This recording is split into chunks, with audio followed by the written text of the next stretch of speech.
नमस्कार, आप देख रहे हैं टीपीवी न्यूज और मैं हूं आपके साथ आयुषी महर्षि। बुलेटिन की शुरुआत करेंगे इस वक्त की बड़ी खबरों के साथ। केशवरायपाटन में दिगंबर जैन मंदिर में भगवान महावीर जयंती पर भगवान महावीर की फेरी निकाली गई, जिसमें बड़ी संख्या में जैन समाज की महिलाएं, पुरुष और बच्चे महावीर के संदेश कहते हुए चल रहे थे। ये प्रभात फेरी विभिन्न मार्गों से होती हुई जैन मंदिर पहुंची। राजसमंद के देवगढ़ में एक किसान के खेत से इंजन चुराने का मामला सामने आया है। बता दें कि खेत पर रखा इंजन रात्रि के समय अज्ञात बदमाश ने चोरी कर लिया। वहीं कुएं पर ट्रैक्टर के निशान भी नजर आ रहे थे। पुलिस ने दर्ज मामले के आधार पर टीम गठित कर 2 आरोपियों को गिरफ्तार कर लिया है। इस दौरान आरोपी से चोरी का माल भी बरामद किया, साथ ही ट्रैक्टर को भी जब्त कर लिया।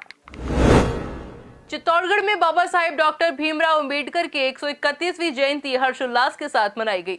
इसी के अंतर्गत चित्तौड़गढ़ सांसद सीपी जोशी और विधायक सहित अन्य जनप्रतिनिधियों ने मूर्ति पर माल्यार्पण कर उन्हें याद किया। इस अवसर पर सांसद सीपी जोशी ने कहा कि आज भारत में ही नहीं बल्कि पूरे विश्व में बाबा साहेब डॉक्टर भीमराव अंबेडकर की जन्म जयंती हर्षोल्लास के साथ मनाई जा रही है, जिसमें राजनीति से जुड़े राजनेता और आमजन उन्हें श्रद्धा सुमन अर्पित कर रहे हैं।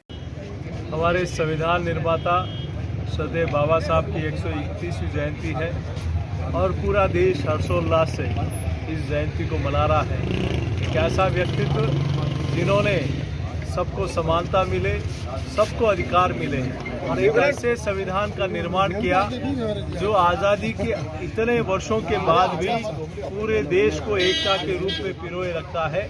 एक ऐसी दूरदृष्टि से संविधान का निर्माण किया जिससे देश एक मजबूती के साथ एकता में अखंडता का एक सूत्र लिए आगे बढ़े। एक ऐसा संविधान का निर्माण किया और आज मैं देश की नरेंद्र मोदी सरकार का भी धन्यवाद देता हूं कि बाबा साहब के जो पंचतीर्थ का निर्माण पूरे देश भर में किया, चाहे इंदौर में हो, चाहे मऊ में हो, चाहे दिल्ली में हो, चाहे मुंबई में हो, चाहे लंदन में हो, जहां उनकी जन्मस्थली थी, निर्माण स्थली थी, शिक्षा स्थली थी, दीक्षा स्थली थी, उन सारे स्थानों को एक अच्छा केंद्र के रूप में, ताकि आने वाली पीढ़ी बाबा साहब के संदेश को, बाबा साहब के आदर्शों को आत्मसात कर सके।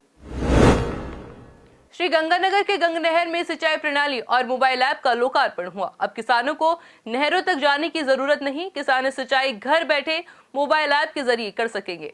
इस ऐप के जरिए नहरों से जल आपूर्ति, नहरों के खुलने और बंद होने की सही जानकारी ले सकेंगे। इस कार्यक्रम में जिला कलेक्टर रुक्मणी रियार ने ऐप लॉन्च करने के पीछे का उद्देश्य बताया। इससे किसान नहरों से संबंधित समस्याओं को भी जिला प्रशासन के समक्ष रख सकेंगे और जिला प्रशासन त्वरित की समस्या से समाधान करने का प्रयास करेगा।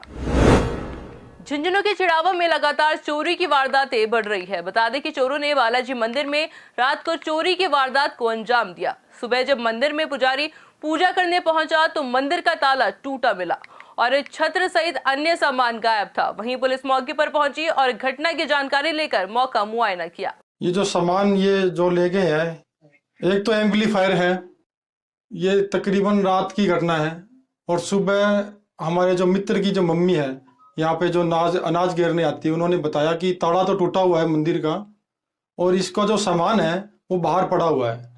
तो उनके सूचना देने के बाद मैं यहाँ पर पहुँचा और पहुँचने के बाद देखा तो यहाँ पे जो मंदिर के अंदर एम्पलीफायर है, स्पीकर है और जो यहाँ पे जो कलश है, घंटी है, लाइट है, ये जो और भी ज़रूरी हमारे पूजा का सामान है वो सब यहाँ पे गायब था। तो अब बाहर देखा तो बाहर कुछ सामान बाहर पड़ा हुआ था।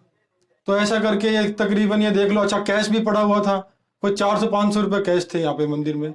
छत्तर भी था चांदी का यहाँ पे, उसको भी ले गए। तो तकरीबन ये देख लो 8-10 हज़ार रुपये का हमारा सामान जो चोरी हुआ है मंदिर में।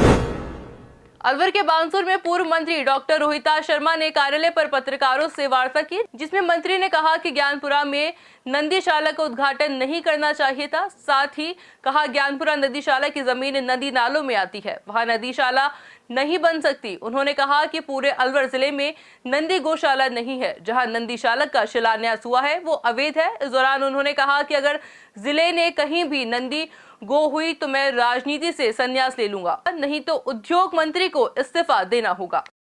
अलवर जिले में अगर नंदी गौशाला का कोई प्रोविजन हो तो मैं राजनीति से संन्यास ले लूंगा या शकुंतला फिर इस्तीफा दे।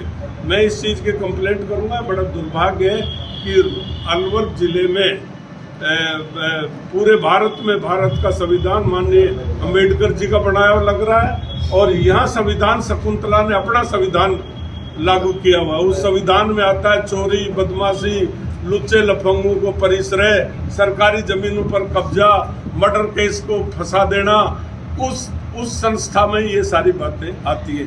जो यहाँ खूब दमादम चोरी, बदमाशी, गुंडागर्दी हो रही है उस पर कोई ध्यान नहीं दिया जा रहा, क्योंकि भारत का संविधान है बानसूर में लागू ही नहीं है। यहाँ तो शकुंतला का संविधान लागू।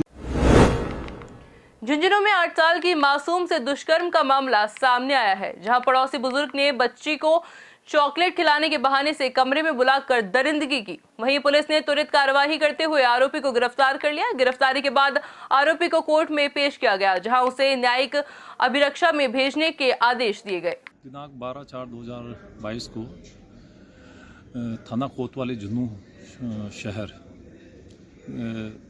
में एक पिता ने उपस्थित होकर अपनी नाबालिग पुत्री के साथ दुष्कर्म का प्रकरण दर्ज कराया था, जिसमें मुकदमा दर्ज कर अनुसंधान प्रारंभ किया गया।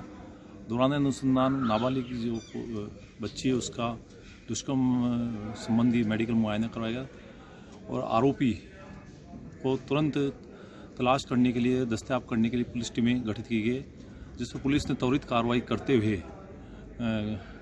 कल गत रात्रि को आरोपी को गिरफ्तार कर लिया है, जिसे आज पोक्सो कोर्ट में पेश किया गया, जहां से उसके न्यायिक रक्षा में भिजवाया जा चुका है। श्री गंगानगर के खरसाना में ईंट भट्टे हादसे में घायल दूसरे बच्चे ने दम तोड़ दिया। बता दें कि ईंट भट्टे पर मजदूरी करने वाले मजदूर के सो रहे बच्चों पर ट्रैक्टर चालक ने लापरवाही से ट्रैक्टर चढ़ा दिया। इस घटना में एक मौके पर ही एक बच्चे की मौत हो गई, वहीं दूसरे बच्चे की भी इलाज के दौरान मौत हो गई। मृतक बच्चों के पिता ने ट्रैक्टर चालक के खिलाफ मामला दर्ज करवाया।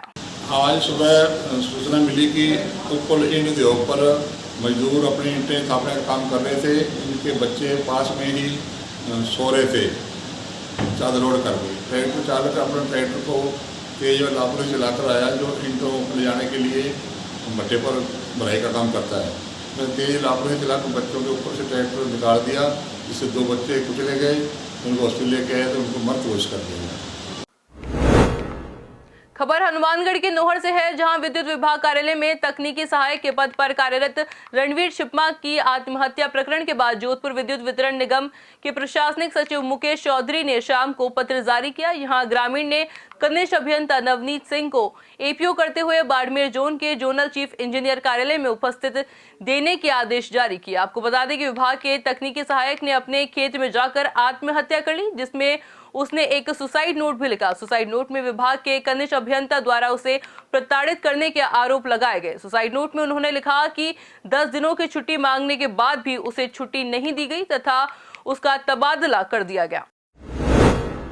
तो चलिए फिलहाल बुलेटिन में सिर्फ इतना ही। इसी तरह के लेटेस्ट अपडेट के लिए देखते रहिए टीपीवी न्यूज़। नमस्कार।